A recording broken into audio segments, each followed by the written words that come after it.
আপনারা ইতিমধ্যে অবগত আছেন প্রাইমারি নিয়োগ প্রক্রিয়া 2025 যেটা মাঝপথে স্টপ হয়ে গেছে এক প্রকার।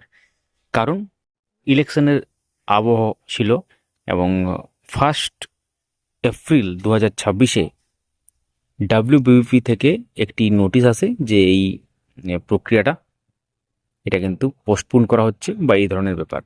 তো তারপর সেটা পোস্টপোন করা হয়েছে অ্যাকচুয়ালি একটা ফেজের বা একটা ধাপের ইন্টারভিউ হয়ে গিয়েছে, মানে অনেক জেলার ইন্টারভিউ হয়ে গেছে, ইন্টারভিউ অ্যাপটিউড টেস্ট, এবং আরও বেশ কিছু জেলা কিন্তু বাকি আছে।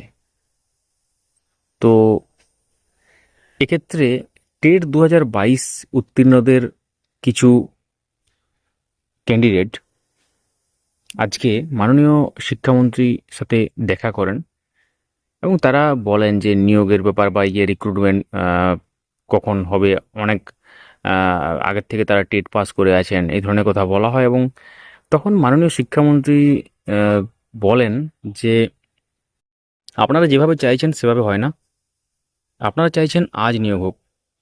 অর্থাৎ তিনি তার কথায় যেটা স্পষ্ট হয় যে তাড়াহুড়ো করলে হবে না, আস্তে আস্তে হবে ব্যাপারটা আর কি, এক প্রকার। তো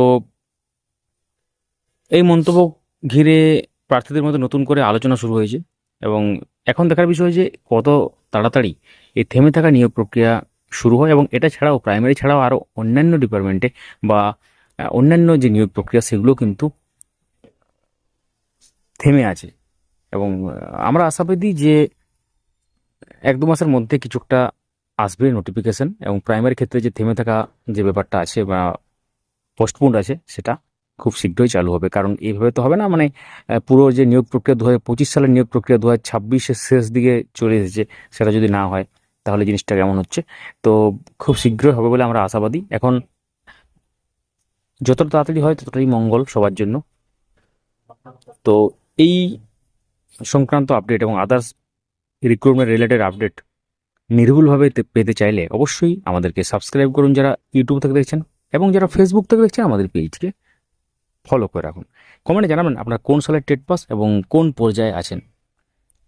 ভিডিওটি সবার সাথে শেয়ার করুন এবং লাইক করতে ভুলবেন না। ধন্যবাদ।